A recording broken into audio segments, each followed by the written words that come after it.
Today for Devotions with Daniella, we are reading from Daniella's book, Uncultured, about growing up in the Children of God religious cult and going into the cult of the U.S. Army. This is chapter 14, Not Fit for the Kingdom of God. Nuevo Leon, Mexico, 2002. Well, fuck it. I wiped blood from my lower lip as I sat up on the flat roof of our commune in Mexico, then lit the cigarette I had purchased individually from the cantina around the corner during our last witnessing trip. I paid careful attention to the way the wind was blowing so I could avoid the smell seeping into the torn shirt and tattered red hand-me-down jeans I'd thrown on before I ran out of the house. Smoking was the most rebellious thing I could think to do, the biggest fuck you to everyone, and it felt somehow necessary for my survival, even though I still wasn't ready to get caught breaking such a big rule.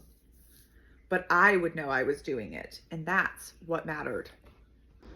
Even though I knew it was bad for me, it was something I was choosing, and that stupid single cigarette would never hurt me as much as what had just happened. I wondered only briefly if I should tell anyone, if I should let my parents know so maybe they would protect me in the future. But I already knew I wouldn't, like I never told about any of the other times. And, like all the other times, I knew it was my fault. I had told a lie so I could stay home and skip singing and performing and begging on the streets with the others. That sin had put me in his path, in an empty house, and this was my righteous punishment. I was angry. I hadn't stopped being angry since the day they told me we were leaving the States. I was too mad to shed even a single tear as I sat on my garage step and said goodbye to David, even as I begged him to write, to promise not to forget me.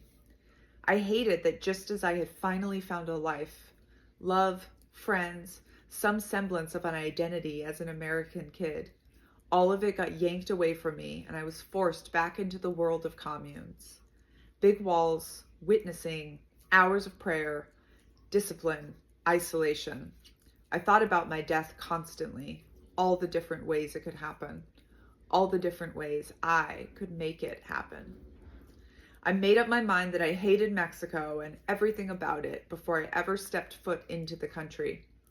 Once there, I immediately launched my rebellion by refusing to speak Spanish anywhere the adults could hear me. I understood and picked up the differences from Portuguese easily, but I wouldn't use the language for any family business. When nobody noticed or punished me, I found new ways to rebel. I made friends with outsiders, the neighborhood teens who I met when we took the younger kids to the park, careful to never let the adults overhear that I could speak passable Spanish. For a month, I made nothing but giant bowls of popcorn and salad for commune dinners I was still responsible for crafting. Mary and I continued regularly stealing money from the earnings we brought in from begging. Too small to be noticed, but enough to buy things like candy and makeup, then cigarettes. We listened to Systemite music, Nirvana and Red Hot Chili Peppers, Alanis and Avril, hidden snugly in portable CD players underneath a disc of family music. Ever since San Diego, I'd developed a closer friendship with Mary as we moved into the same age group of young teenage girls, and we continued that in Mexico, adding Tabitha and Mariana, the 15 and 16-year-old girls who lived in the home. We became an inseparable foursome, sharing all our clothes, makeup, and Systemite music in secret. The adults allowed us to go out on our own on smaller trips, to the grocery store or local gas stations to sell posters, expecting our religious convictions would help us police each other, because that strategy had worked for so many decades in the family. But the exact opposite was true. Our rebellions fueled one another's. That day, I thought I had the perfect excuse not to go out with the others. It had been barely a year since my shin had snapped in half, and about 6 months since I started walking again. The adults had recently become even more afraid of being seen in public with kids who looked anything but healthy and happy, and so our missionary attitudes in public were controlled more than ever before. About a year earlier, some Children of God uncles close to us in San Luis Potosi, Mexico, had been arrested for forcing their children to beg on the streets. They'd eventually been released, but it was a close call. We were still afraid of persecution, so any day I didn't feel like going out, I would play up the limp I still had. My legs were 2 different lengths, after all. The adults worried that they would be suspected of beating their children and would happily let me stay home and run the kitchen, the job that followed me all the way from Brazil. I didn't mind the performances we did in public. I'd been doing the singing and dancing all my life, and I liked seeing the joyful expressions it brought to people's faces. But I hated talking to them afterward, trying to sell pamphlets or CDs. Ever since the day at the Twin Towers fell, and we had that weird afternoon going door to door, singing, the hustle of raising money filled me with dread, and I felt like I was doing something wrong, like we were tricking people and using God as an excuse. I hated Spanish, I hated Mexico, I hated witnessing about Jesus and telling people we were missionaries. We weren't missionaries, we didn't do anything to help people. We just begged for money so we could send it back to the family leadership, to my own grandfather who managed all the cash. They, in turn, kept us half-starved while they told us where to live and what to believe, and with whom we could associate. I stubbed out my cigarette with a long sigh. If anyone heard what was going on inside my head,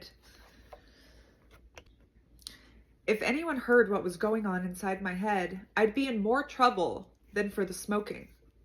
They wouldn't care that I'd just been raped, only that I was doubting. I wondered how Dad would react if he knew I was sitting up there smoking, making plans to backslide. I wondered what he would do if he knew one of his brothers had raped me, that so many of his brothers had raped me. I'm not sure which would have upset him more. Neither, I realized. He'd probably say, there's Daniella with all her drama trying to get attention again. I touched my lip and flinched. It hurt. Everything hurt. But if there was one thing I knew about my body, it was its incredible ability to heal, to survive, to withstand anything. If there was one thing I knew about myself, it was my ability to move on and not think about things I didn't want to think about. This wasn't new for me, but usually when the uncles did sex stuff, they didn't get violent, though sometimes they threatened to hurt me, to keep me from telling. Mostly, they acted as if they didn't believe they were doing anything wrong. But this time, I resisted. This time, I wasn't in the mood for putting up with the bullshit. Nobody had touched me sexually against my will since we'd left the mega communes and Uncle Jerry, where everyone called themselves their brother's keeper while they pretended they didn't know what the uncles were doing. It had never occurred to me to resist back then. They told me it was God's love, and I believed them. What choice did I have? But as a teenager full of rage with nothing left to lose, I wasn't controlled by the fear anymore. Whatever punishment they could dole out could never be as bad as keeping things the way they were. I hated the family. I hated love. I hated God. I wanted out. Let me be a systemite and leave me the hell alone. That day, as I'd lain face down on my bed, sobbing into my pillow, feeling sorry for myself and missing David and my American life, I felt that familiar touch on my shoulder, smelled that familiar smell of his somehow always sweaty body. I went rigid. Quick mental math of commune members told me Uncle Jose and I were some of the only ones in the house, as Mom had packed all the young kids in the van to go to the park. Dad was probably in his office, headphones on and mind on his art, accustomed to ignoring the yells that emanated from a commune full of young children. We were alone. No one was going to come in and scare him off. I'd made a show of barely being able to walk that morning, so if I got up and dashed out of the room, I'd be in big trouble for lying and faking sick. I was trapped. Uncle Jose was the same kind uncle who'd arranged for me to see a free surgeon in Tijuana to try to fix my leg when we'd first arrived in the U.S. He'd always run homes full of young teenage girls who were dedicated to the Spirit, known as a leader in Mexico. Later, he'd invited us specially to live with his family and pioneer a new commune in the Mexican state of Nuevo León. Uncle Jose had started his advances slowly, like the uncles always did, testing to see what they could get away with. Email was so common now that we were allowed to message family friends from our parents' email addresses, still capable of being monitored. But Uncle Jose had the only computer available to us, which gave him power over us. On a normal day, I would be typing a message to David or my sister Reina or Micaela or anyone I missed who helped me feel a connection to the old places. Uncle Jose would come in behind me. The computer faced the wall and the doors were never really closed, so I would never see or hear him until he was already touching me. He would start by rubbing my shoulders in a way that always confused me. Was it the kind of sexual contact that was against the rules, or was it just a back rub? Was I overreacting?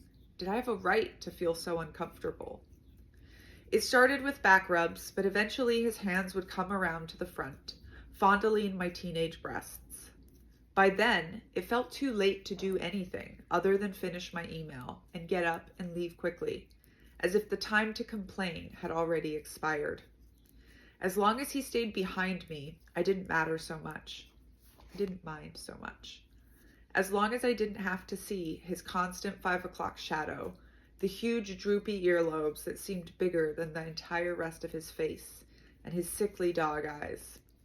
I could close my eyes, grit my teeth, and try to imagine it was David, someone who loved me.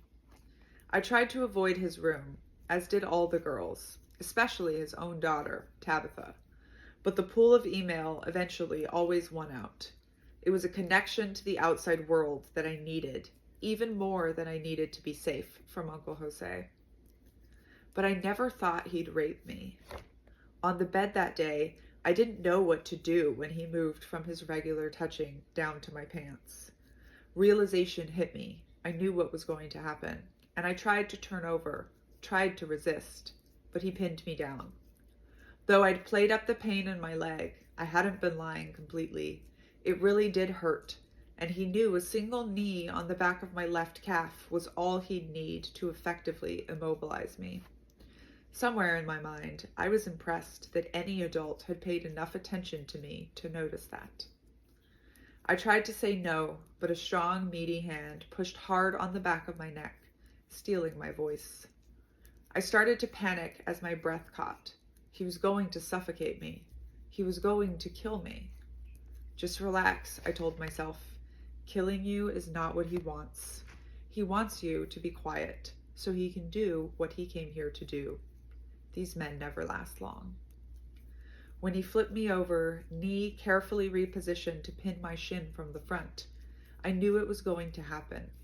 Instead of a kiss, he bit my lower lip hard. The sick bastard's marking me, I thought, as I tasted blood, and some part of me was almost grateful he made no pretense of romance. There was nothing left to do but go to the happy place, that place in my head I'd begun carving out when I was 5 or 6 years old, maybe even younger. The place where nobody could hurt me because nobody could ever reach that part of my mind. It was the place where I kept my beautiful gold box and key. It was where I kept my memories of David and America and what real kisses felt like. Brazilian oceans, white sand, collecting seashells, tropical fruit trees, birds of paradise, real friends, all the pieces of a happy life that I could imagine I had lived, the few memories that had never hurt me. On the roof, as I tasted the remnants of the finished cigarette in my mouth, I imagined the smoke had cleansed me, curling its way through my body and neutralizing everything bad. I'd make sure that I was never alone near Uncle Jose again. I would scurry away from the room the same way I'd noticed his daughters did.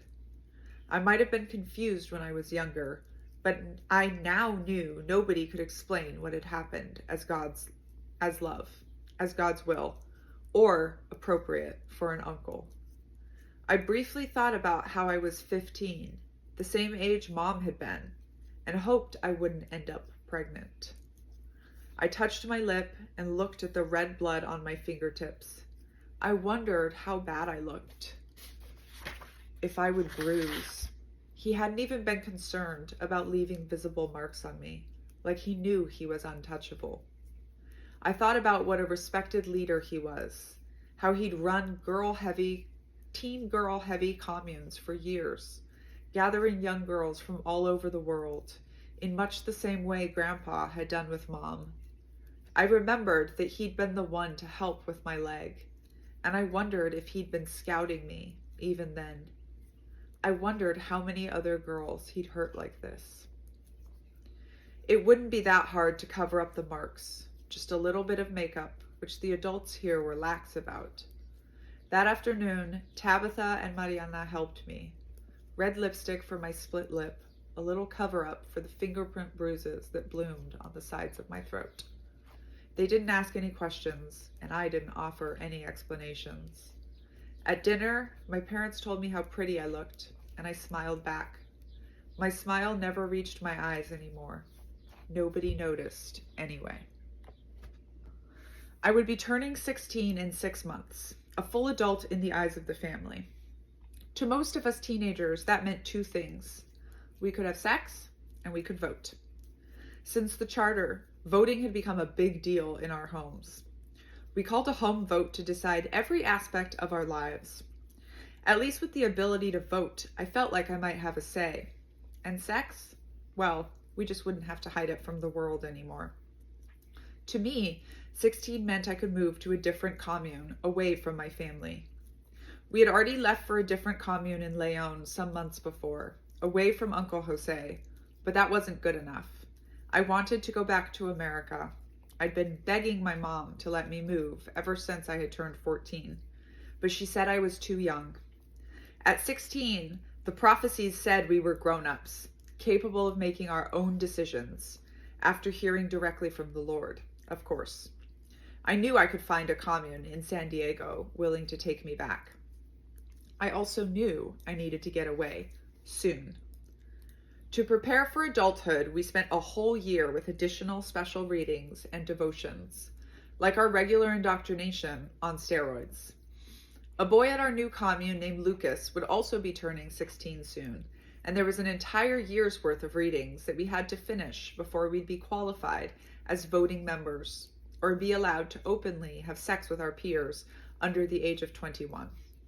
Of course, we were all having sex anyway. It was what we were raised to do. In mine and Lucas's case, with each other. And it would be nice to be able to do it without hiding or having to worry about being caught. I'd already been through what happened if you got caught breaking the rules. Months of additional study, loss of weekly movie privileges, no fellowship with anyone my age or from other communes, plenty of additional duties, hard labor, and whatever else the adults in the home decided. They called it partial excommunication. Then one day, Lucas's younger sister Faith came home from a visit to Uncle Jose's commune, only 20 minutes away. I thought I had put that whole experience behind me, determined that nobody would ever know, except for Mariana and Tabitha. They had seen it in my eyes, like I had seen it in Tabitha's, an unspoken understanding, the worst kind of sisterhood. But Faith told Lucas what Uncle Jose was up to at the commune in Leon, and Mary confirmed it had happened to her too. And then they'd come to me. I admitted he'd been known to give very uncomfortable massages, but said I'd been confused as to his intentions, which was why I'd never spoken up. When Faith said he'd tried to forcibly kiss her, Lucas left the room in a huff, while Mary, Faith, and I began to discuss what we should do about it. It was the first time I, or any of us, had ever talked about it. The first time I'd ever heard anyone else in the family acknowledge out loud what I always assumed was happening to all of us, in the dark, during punishments, or any time we were unlucky enough to find ourselves alone with one of the creepy uncles. We had a name for them, but we never, ever said what they did. Then Lucas told the adults and investigations started. It was all against the charter, after all, and this time the adults had no choice but to respond. At first, I was angry and embarrassed. I wanted to put it all back again, back where it was a secret, back where we could pretend it didn't exist. But the girls banded together. We started sharing our stories of things we had all experienced at the hands of Uncle Jose and other uncles in our past. But I would never share the worst, and I suspected they didn't either. I would talk about the creepy touching, but never about how terrible the basement punishments really were. I didn't have the words. I never talked about that one day with Uncle Jose. I wondered what Mariana and Tabitha would say, whether they would come forward with what Tabitha's own father had done to them. I didn't have to wonder for long. Tabitha called us all liars, claiming we were doing it for attention, like I'd worried Dad would have said. Mariana stood by her. It hurt to lose them as friends, but it destroyed me to know they would lie for him. Even so, our formal accusations forced the leadership to do something. Uncle Jose had acted outside the laws of the group and had been caught, and they had to act. For a few months, there was a constant stream of family leadership visitors to our commune, and we were questioned at length, individually and together. Who did what had gone wrong, and, I suspected, how to control the damage. I answered the questions, telling the stories like Uncle Jose's back massages were the first and only thing that had ever happened to me. If only they knew half of what really happened. Year after year, man after man, starting when I was little. I was so angry that this time someone had gotten past me to my little sister, too. Angry that the adults were pretending to care, but only because it had been made public. Angry that they acted like they hadn't known what was going on the whole time. How we were being hurt our whole broken lives. How was I the only one who saw it? There was no where it all went wrong or where it started, like they kept saying they were trying to figure out. There were no such thing as bad apples, just a rotten tree they'd all come from in the first place, grown from Grandpa's toxic soil that had poisoned us all. In the end, Uncle Jose and his whole family were excommunicated from the children of God for his sexual misconduct with minors, one of the crimes that had been defined in the charter. Mariana had to go live in another commune. Things with Lucas were never the same after that, confirming what I had feared. I was tainted and disgusting, and it was somehow my fault. The leadership washed their hands of the issue. Their solution was getting rid of Uncle Jose, and they had no desire to dig any deeper, to question why a predator had become such a respected leader. Their image, and their image of the family, had been preserved. Nobody ever asked me if I was okay. I wasn't. When we moved to our third commune in Mexico in less than a year, in Guadalajara this time, I was not only angry enough to burn it all down, I was ready. After 15 years of being forced to worship a prophet I never believed in, sacrifice for a God I didn't love, and live a life in a religious prison camp where they controlled my every thought and movement, I was drowning. It didn't matter how much I loved and didn't want to disappoint my parents. If I didn't come up for breath soon, I wouldn't survive. But how could I tell the people I loved that I was rejecting their world and everything they believed in forever? That I was prepared to never see them again because I didn't have faith? That I was willing to go to hell to escape them? That I was choosing me over them? I couldn't do it. I met Noé, a tall and handsome 17-year-old Mexican boy who'd lived in Arizona for years and understood my English just fine. He and his twin brother, Carlos, worked at the restaurant on the corner of our street and lived across the park. I'd learned to somewhat tame my hair and wash it with lemon juice so the sun would bring out the blonde highlights that had faded to brown with puberty. I only wore my glasses for reading, and my body was starting to take shape. Slim, tall enough, and with a few curves in the right places. I guessed I might even grow up to be pretty. When Noé first noticed me, I felt flattered. He started to come and see me every day at the park, often bringing me leftover food from his restaurant. The perfect way to my perpetually hungry heart. I still loved David and thought about him every day, but it felt nice to be pursued. Mary and I had been given the maid's room to sleep in at this newest commune, which turned out to be the best thing that had ever happened to us. We were far away from everyone else, upstairs and outside the actual house, on the patio near the laundry lines. Our new commune friends, Melody and Vanessa, would come up and we'd talk openly about backsliding and what we wanted to do with our lives when we finally got away. We wanted freedom, and in the hours we spent chatting in that room, we told stories of what we'd do when we could think for ourselves and have outside friends. We watched vampire movies secretly rented with money we stole from the earnings we were supposed to give back to the family. But since we were the ones earning it, we rationalized that we had the right. We practiced systemite makeup techniques, read forbidden books, and snuck onto the roof of our maids' quarters to smoke cigarettes.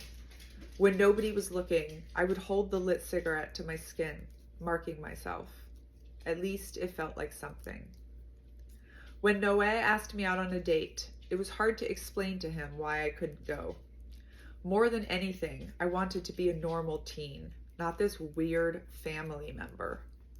But of course, I was a white blonde girl living in a single house with 20 other white blonde people in the middle of Mexico. So it must have been obvious that we were the furthest thing from normal. Instead of pushing, he came to our house for Bible classes. We'd spend the whole 2 hours staring at each other and passing notes right under Dad's nose. His in Spanish, mine in English. I was falling for him hard, and it was so deliciously rebellious. He was a systemite, an outsider, so I knew it would never be okay. But maybe, if I was with him, I wouldn't need the family. Maybe, just maybe, he was my way out.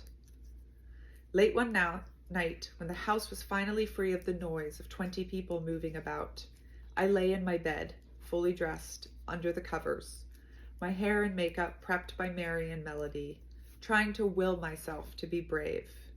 I want to do it, I kept saying to myself. I want to sneak out. I want to meet with him. I went over the route in my mind, picturing the obstacles and how I would surmount them. Climb the window grate, vault onto the roof, cross over 4 houses, climb down the side of the restaurant, and run across the park to the far side where he would meet me. His parents were away, and he had freedom, friends, and alcohol. I took a deep breath, threw the covers back, and silently crept out. I returned just before 4 a.m., pushing any negative feelings out of my mind. I'd done it. I'd broken the big rule of the charter, and there was no going back now. I was basically a systemite. Sleeping with a systemite, someone who'd never been in the family, and who'd probably never even read the whole Bible, felt so much more dangerous than sleeping with David, who, even though he was a backslider, I could still argue had come from the family. But I didn't need those paltry half-excuses anymore. I soared high on my newfound sense of freedom, the power of sex as my choice, and the amazing feeling of being wanted by someone. All day, I felt like I was floating on air, 2 hours of sleep notwithstanding, and I knew I'd go again that very night. I knew it wasn't love. My mind kept flitting back to David, and something would tear in my chest. Maybe I was using Noé just a little, but he was something different in a world of monotony, and someone who was solely mine. 4 days later, I woke with a start, sunlight streaming in the windows of a room I didn't recognize in daylight. I flung Noé's arm off me, noticing how beautiful his long dark hair looked on his sleeping face, while I struggled to get dressed. "Wake up! We fell asleep," I said. "I'm so screwed. Acorda, Noé." He rubbed his eyes, looking at me with confusion. Then his eyes widened and he leapt out of bed and began to dress with the urgency of someone who knew it was bad. Being caught in bed with the 15-year-old missionary kid wouldn't be good for him either. But I knew it was too late. Mom would have come to wake us for devotions at dawn and found my bed empty. I drew one finger down Noé's cheek, and he paused with one pant leg on, looking up at me. Yo tengo que ir, I said. Te marque después. I have to go. I'll call you later. And then I rushed from the room, knowing that I'd never see him again. Just before I reached the front gate, the doorbell rang. Mary and Melody stood wide-eyed on the curb. They know you're gone, Mary said, out of breath. Everyone is looking for you. What are you going to say? Melody asked. I didn't know, and I wouldn't have much time to decide. But on my short walk back to our house, I resolved that this was going to be my ticket out. In the past, when I'd gotten in trouble for smaller rebellions, my parents had been understanding, even kind, while they punished me. I'd never been able to go through with telling them how I really felt about the family, though I had countless opportunities.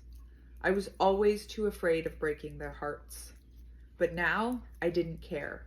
I wanted them angry. I wanted everyone to be as angry as I was.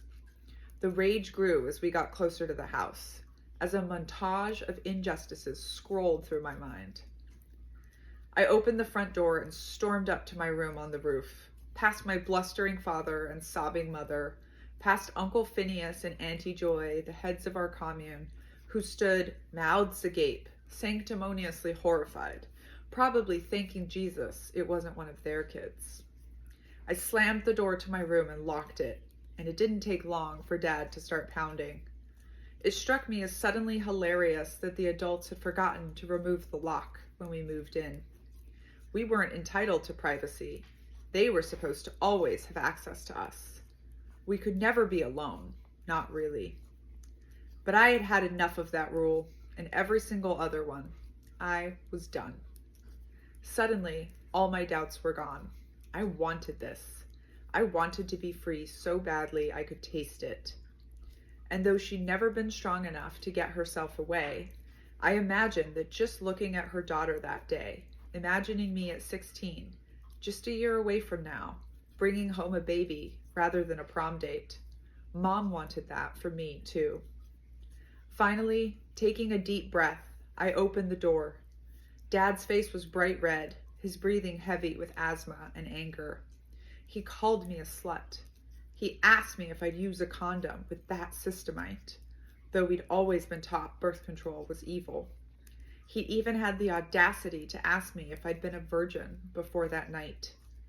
I winced at the slur, but rolled my eyes hard at the ridiculousness of his questions, at his willful obliviousness. Then, before I could lose my nerve, I yelled the words that had been building in me for 9 years. I want to leave the family.